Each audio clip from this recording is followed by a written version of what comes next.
Certo, vamos desempacotar essa história.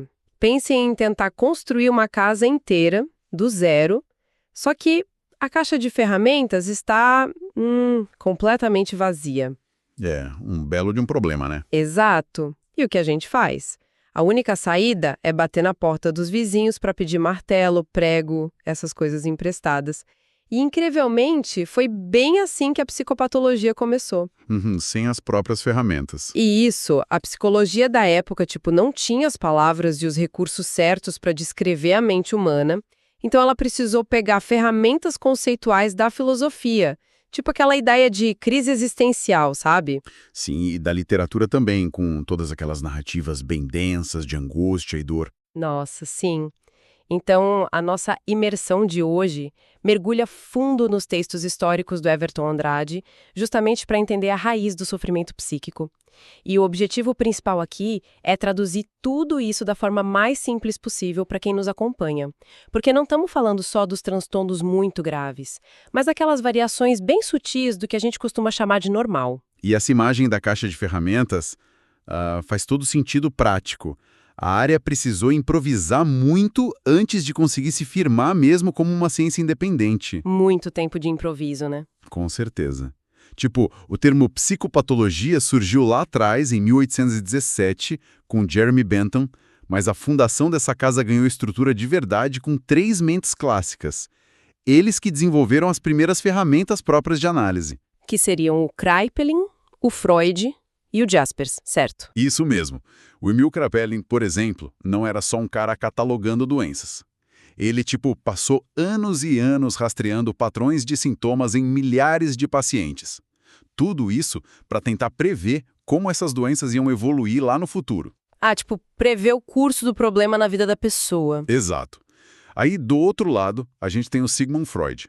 Ele já buscou entender como aquelas memórias reprimidas lá no inconsciente acabavam virando sintomas físicos que todo mundo via. E o Jaspers entra onde nessa história toda? Bom, o Carl Jaspers mudou a lente de vez.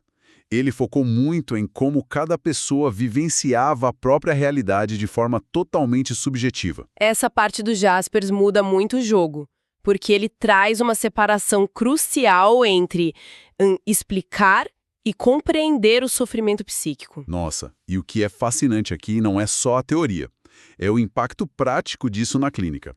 Explicar é um processo meio mecânico, sabe? Buscar uma causa orgânica, um desequilíbrio químico no cérebro. Isso. Agora, compreender exige entrar na realidade da pessoa que está sofrendo para entender o significado daquela dor. E essa divisão gerou as 2 grandes abordagens clínicas que a gente tem até hoje. Que seriam a descritiva e a explicativa, né? Uhum. De um lado, a psicopatologia descritiva, que só observa e categoriza os sintomas que o paciente relata. É a base daqueles manuais famosos, tipo o DSM e a CID. Aquelas grandes listas de verificação de sintomas. Exatamente. E do outro lado, a psicopatologia explicativa, que vai atrás da engrenagem causal, ou seja, a raiz biológica ou comportamental do negócio. Mas aí entra uma dúvida bem prática, porque pensando nessas 2 vertentes, será que só descrever os sintomas é o suficiente? É como um mecânico anotando todos os barulhos estranhos do carro numa prancheta. Adianta fazer isso sem abrir o capô para entender o que de fato quebrou lá no motor? Pois é, não adianta. Não dá para consertar a peça só catalogando o barulho que ela faz. E a própria história forçou a medicina a perceber isso do jeito mais duro. Principalmente ali depois da guerra. Exato. No pós-Segunda Guerra Mundial, os soldados começaram a voltar com traumas absurdos e logo ficou muito claro que apenas descrever os sintomas biológicos não ajudava em nada a recuperação deles. Faltava alguma coisa. Faltava muito. A medicina percebeu que precisava entender o trauma, o impacto que aquele ambiente causou.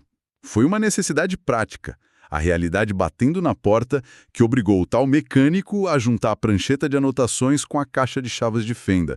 As 2 abordagens tiveram que se unir. E se a primeira revolução lá atrás foi conseguir classificar as doenças com o Kraepelin, essa união do pós-guerra engatilhou uma segunda revolução, só que agora muito mais focada na ação, no tratamento. Com certeza. Foi aí que chegaram os primeiros remédios psiquiátricos eficazes, né? E também começou aquele desmonte da lógica terrível de trancar as pessoas em manicômios. Uma mudança social gigantesca. O cuidado passou a ser mais humanizado. Sim, focado em reintegrar a pessoa na comunidade, que é exatamente o que a gente vê hoje no modelo dos CAPS aqui no Brasil, por exemplo. E, além disso, os avanços na neurociência permitiram literalmente enxergar o cérebro funcionando nos exames de imagem. Nossa, sim. E se a gente conectar tudo isso ao panorama geral, chegamos no que guia a área hoje, que é o famoso modelo biopsicossocial. É um nome complicado, mas a ideia por trás é bem simples, né? Muito simples. O adoecimento mental deixou de ser visto só como um cérebro com defeito, ou puramente um trauma psicológico abstrato no ar. É reconhecer na prática que a biologia, a mente, a sociedade e a cultura em que a gente vive formam uma malha inseparável. Tipo uma engrenagem afetando a outra o tempo todo. Exatamente isso.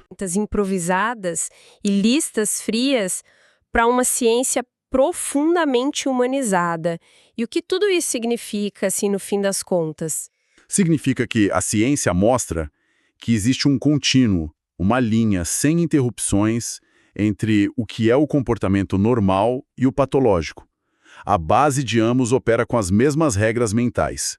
E isso, felizmente, enfraquece muito o estigma que a sociedade tem sobre o sofrimento psíquico. O que deixa uma reflexão super provocativa no ar. Porque, já que existe esse contínuo tão sutil, essa transição que não tem uma ruptura biológica clara entre o normal e o patológico, onde exatamente a sociedade decide traçar a linha do que é anormal? É uma ótima pergunta. E até que ponto essa linha não é só uma invenção da cultura? Talvez seja só mais uma daquelas ferramentas provisórias emprestadas do nosso tempo que pode mudar completamente amanhã.